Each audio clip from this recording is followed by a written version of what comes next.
அன்பான உங்களுக்கு கும்பகோணம் புண்ணியமூர்த்தியின் பணிவான வணக்கம்.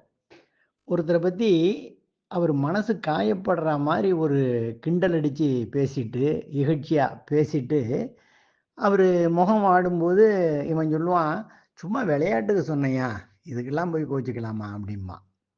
ஆனா வள்ளுவர் சொல்றாரு பாருங்க, பண்புடைய மனிதர்கள் அதக்கூட செய்ய மாட்டாங்களாம்.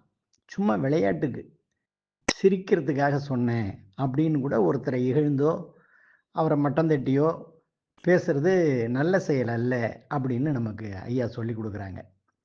ஏன்னு கேட்டா, ஒரு நல்ல பண்புள்ளவர்களுக்கு அது கூடாதுங்கிறாரு. அப்பதான் நீங்க பண்புள்ளவர் என்பதற்கு ஒரு அடையாளம்.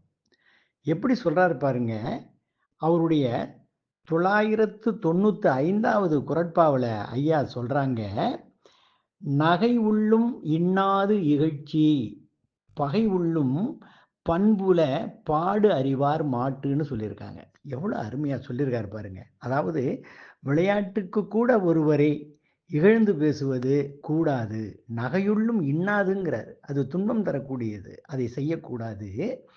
அப்படிப்பட்ட மனிதர்கள் எப்படி இருப்பாங்களாம், பகையுள்ளும் பகையான ஒருவரை பற்றி பேசும்போது கூட, பகையான ஒருவரிடம் பேசும்போது கூட, அந்த பண்பு நெறி தவறாமல், அவர்களை இகழ்ந்து பேசாமல், கருத்து பரிமாற்றம்லாம் அது செய்யலாம். அது ஒண்ணும் தவறில்ல.